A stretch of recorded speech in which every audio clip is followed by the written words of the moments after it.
Hello everybody, we're here to talk about section 13.3 today. This is dot product. So we're going to compute some dot products and find the angle between two vectors. We're going to look at what it means to be orthogonal and then finding the orthogonal projection of one vector onto another.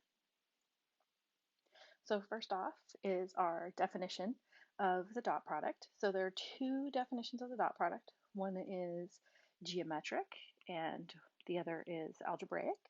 So if we're given two non-zero vectors, u and v, in 2 or 3 dimensions, their dot product is either, so first off, quick note that I used both of our notations that we have for vectors in this definition, just again to remind us that we can represent a vector with that bold type, or we can represent a vector when rewrite it with that vector with an arrow over the top. So I just wanted to remind us that we have the two different representations. The first one is usually what we see in books in my math lab, and then the second one is how we actually physically write vectors. We need to make sure that we're putting the arrow over them so that we know that it's a vector.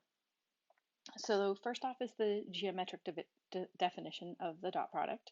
So the dot product of our two vectors is the magnitude of each multiplied times cosine of the angle in between them. So that theta, so if we've got u and v, theta is the angle between those two vectors. And theta is in between 0 and 180 or pi if we want to go in radians. So we're always going to take that smaller angle that you can make between the two vectors. The algebraic definition, which is going to be really nice if we have it in component form, is that we take each of the corresponding components in our vector, so the first component times the first component, the second component times the second component, and if it's a three-dimensional vector, the third component times the third component. We multiply each of those corresponding components together and then add that up. So it's really easy to see, actually in both of them, that we're going to get a scalar from the dot product. Let's see. So it is kind of weird, it feels weird that these two definitions are going to give us the same number. They actually do. So you can prove this using the law of cosines if you want to check that out, because I don't feel it's worth our time here on the video to go through that proof. It's on page, so the proof is on page 829 of our textbook if you want to take a look at that. But it is true that these two quantities are going to be exactly the same. So that's going to be nice because we can now take vectors that are just sort of sitting out in space where we maybe just have their component form, and we can use this geometric definition to figure out what the angle between them is. So let's think about a couple special cases first, and then we'll actually do that, find the angle between two vectors. So first we want to think about, what would it mean if the dot product of our two vectors is 0? Well, there's a couple of things that can be happening here. So number one is if u equals 0 or if v equals 0. So this is okay back with our definition because this says given two non-zero vectors. So one of them, well, we say non-zero vectors here, but we could think about what it is if they were 0. So it is actually okay. But if they are 0, it's kind of a boring case because then our dot product is 0. And that should make sense because if we think about it component form, if it's a 0 vector, its components are zeros. So for multiplying the corresponding components, if you've got the 0 vector, you're going to get 0 times every component in the other vector. And theta wouldn't exist, which is why we like to say in the other definition that we have non-zero vectors. So we can make this definition, but it makes it a little weird in terms of theta. So that's why we do try to say, let's not have 0 vectors. So let's think about it if neither vector is 0. What is that going to mean? Well, the dot product that geometric definition was, the magnitude of each vector multiplied together times the cosine of the angle between them. So if we're non-zero vectors, so these are not zero, the thing that has to be zero for the dot product to be zero would be that cosine.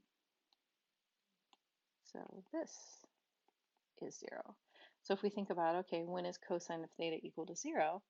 That happens when theta is pi over 2, or if we want to say in degrees, 90 degrees. We do tend to hop back and forth between radians and degrees in these classes. So just kind of pay attention in my math lab if you need to have your answer in radian or degrees. So this is a special angle measure, right? 90 degrees. And we can say that if two vectors u and v are orthogonal, this is true if and only if the dot product of our two vectors is zero. So the upshot of this lovely definition right here is that orthogonal means perpendicular. So it is a fancy word for that. And if and only if is an interesting statement if you've never seen that before. If and only if, that means that we can read our statement sort of normally how we would left to right, just how you would read, so that two vectors u and v are orthogonal. If they are orthogonal, then their dot product is zero, but it's also true the other way around, that if you have two non-zero vectors that their dot product is zero, then they're orthogonal. So that's the nice thing about if and only if. So the other thing that we wanted to talk about really quickly on this page is thinking about a couple other special cases, so that we've got the perpendicular case. So what about parallel? What would that mean? Well, there's a couple of ways that our vectors could be parallel. It could be that, actually we could start with one being blue here, that our vectors go in the exact same direction. So if we've got u and v here, and the angle between them is zero. And if we think about this, their dot product, if the angle between them is zero, we've got the magnitude of each multiplied together, cosine of zero. Cosine of zero is 1. So the dot product is the magnitudes multiplied together. And then if we take and think about if the angle between them is 180, which would mean we would have this kind of situation. There's our theta. They go in exact opposite directions. And we look at the dot product. The dot product here would be, again, our magnitudes multiplied together, and then cosine of pi. And cosine of pi is -1, so we get -1 times our two magnitudes multiplied together. All right, so those are kind of our special cases that we have for our special angles. Now let's take a look at if we have two vectors and we want to find the angle between them.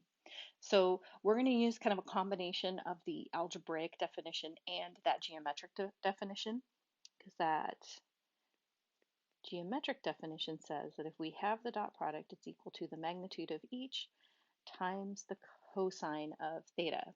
And the part that we want to figure out is this part right here. We want to figure out what cosine of theta is going to be equal to, because we want that theta. And so we can find the dot product of these two vectors. We can find the magnitude of each of these two vectors. Those are all algebraic things that we can find. So our dot product is our components multiplied together and then added up. So just watch your signs on this as usual.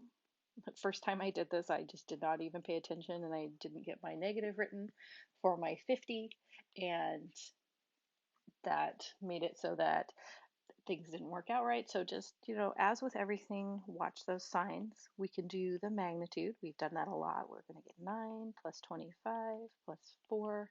So we get the square root of 38 for the magnitude of u. Magnitude of v, let's see, 81 plus 25 plus 1. So that's the square root of 105. So, or 107, excuse me. So now we have all of the pieces that we need, and we can plug them into that geometric definition. So we get -50 is equal to the square root of 38 times the square root of 107 times cosine of theta. We can solve this for cosine of theta. And then we can use inverse cosine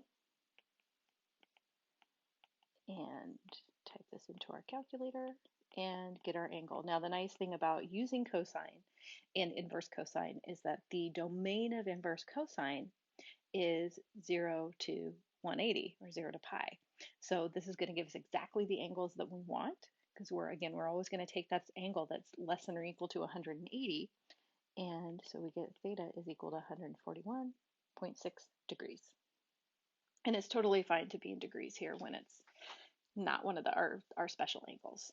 It's one of those things when we're dealing with our special angles, we often have them in terms of radians, but when we've got kind of rando angles like this one, that's where we keep them as degrees. All right, the other big thing that we want to look at in this section is the orthogonal projection of U onto V. So we're going to look at two vectors in space, and we kind of got the two options here of what can happen is that we've got one here that makes an acute angle and another here that makes an obtuse angle. So what we're looking at with the orthogonal projection, this is my favorite way to think about this. This is how much of U points in the same direction as V. So what that means here, so if we have U and we have V, so it's how much of this vector here points in the same direction as our orange vector.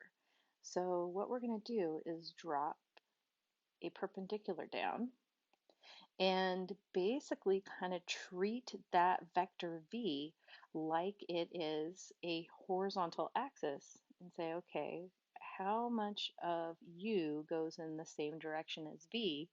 And this is going to be our projection of U onto V. So this is projection of U onto V. Now we sometimes say this a slightly different way. We sometimes say this is projection onto V of U. They both mean the same thing. So notice what's got the of in front of it doesn't change, and what's got the onto in front of it doesn't change. And so another way to think about this is that, sorry, my brain stopped there for a second. What I wanted to mention is that I really actually like how your book shows the pictures of this. It shows it as setting that vector V, the one that's kind of on the bottom that we're projecting onto, as that on the horizontal. So it has it sitting kind of flat, not tilted like I do, has it sitting flat. And then the idea of like, if we take a flashlight up above and shine a light down on vector U, the projection is the shadow that that vector U projects onto V. So it's a nice way to think about that. And so I do actually really like how your book does that, because that helps it make sense here when we've got that obtuse angle, that if we shine a light down here, where that blue vector is going to project is going to be back behind V. So if here's V and here's U. And our projection is going to go down here. We're going to start at the tail of U, and it's going to project back. So our projection is that vector right there. So if our angle is obtuse, it's going to go backwards. It's going to go in the opposite direction as V. So let's take a look at the definition of this. Oh, wait, we're not quite there yet. We want to get to the definition. Forgot about that. Let's get to the definition. So let's think about this. All right, so we've got U there and V there, and we're going to take that perpendicular, drop it down, and we want to find this vector right here. We want to find that projection of V, or of U onto V, excuse me. So this vector, if we think about this, okay, so this vector projection, oops, V u. What do we need to talk about this vector? We need the length of our vector times the direction that it's going to go. Those are the two things that we're going to need. So the length of this, it's going to be some length x. And we've got our angle theta right here. Well, we will know vector u, and we could figure out that angle between. So if we can think about our trigonometry, cosine of theta is x over the magnitude of u. So we've got our adjacent side and our hypotenuse. So if we rewrite this as the magnitude of u multiplied by both sides times the cosine of theta is equal to x. So this is going to be the length of our projection. So we can plug that into our formula down here. This is going to be the magnitude of u cosine of theta. The direction that we're going in, so that's another good question. What direction are we going in? We're going in the same direction as v. So what would be nice is if we had a way to talk about that direction, but without having it be the length of v. So remember, we can do that with our unit vector. So our unit vector is our original vector divided by its magnitude. So this is a vector of length 1 in the same direction as v.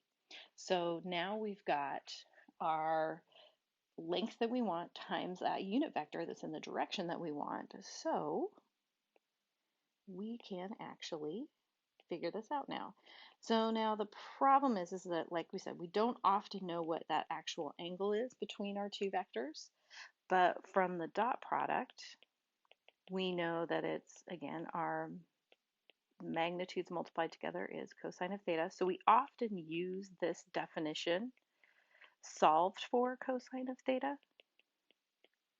So cosine of theta is our dot product of our two vectors divided by the magnitudes of our two vectors. So we can put that in here.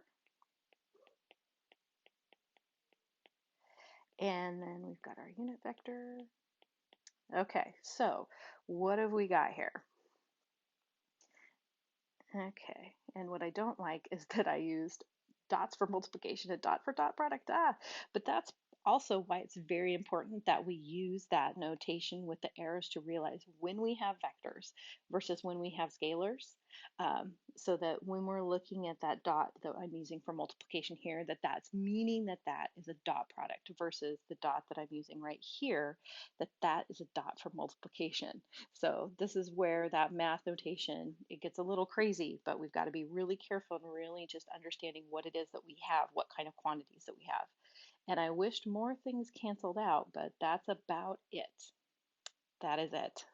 So that we've got a magnitude of u on the top and a magnitude of u on the bottom. So our projection, it's going to be our dot product of our two vectors divided by the magnitude of v times the magnitude of v on the bottom, and then times our vector. So again, this is all a scalar, and that is a vector, and this is going to give us that projection, that how much of that vector u is going in the same direction as v, and it's going to give us that proper length. So let's look at this sort of typeset up. So the orthogonal projection of u onto v, and we write that as projection u onto u of v, where again v is not a zero vector. So this is how we wrote it on the previous slide, that we had the dot product on top and then our magnitude squared on the bottom. And this is the same as the vector v dotted with itself. The magnitude of vector v, right, it's our components squared. We'll just do a two-dimensional vector. If we square that magnitude, we are going to get our components squared and then add it together. If we do the dot product of v with itself, we get v1 times v1 plus v2 times v2, and hopefully we can see that these two guys are exactly the same.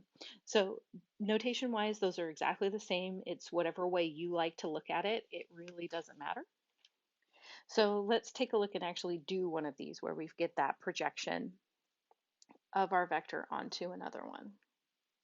So find the orthogonal projection of B onto A. And it is really important that we pay attention to how this is written, because it makes a big difference back in our definition which one is getting projected onto the other. So we're projecting B onto A. So what I'd like to do a lot of times is come over here and draw a little picture. So we've got A and we've got B, and this just helps me go, okay, I'm going to project B onto A, so I'm finding the projection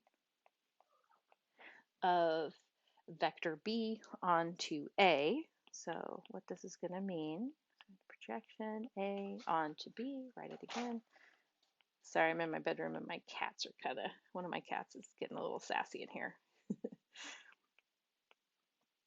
And so it's going to be the dot product of our two vectors divided by the dot product with A with itself times our vector A. So in terms of what we actually have to figure out, it's not that bad. We have to do a couple of dot products. So we're going to get 3 times 1 plus 6 times 2 plus negative 2 times 3, and that is going to be 9. And if we do the dot product with A with itself, or again, you can do its magnitude squared. It's going to be the same thing. It's going to be 3 squared plus 6 squared plus our negative 2 squared, and this is going to give us 49, which again is exactly the same as the magnitude of that vector squared. So our projection is going to be 9 over 49 times our vector A. So now we're going in the same direction as A, and it's got that length of exactly how much of vector B is going in the same direction as A.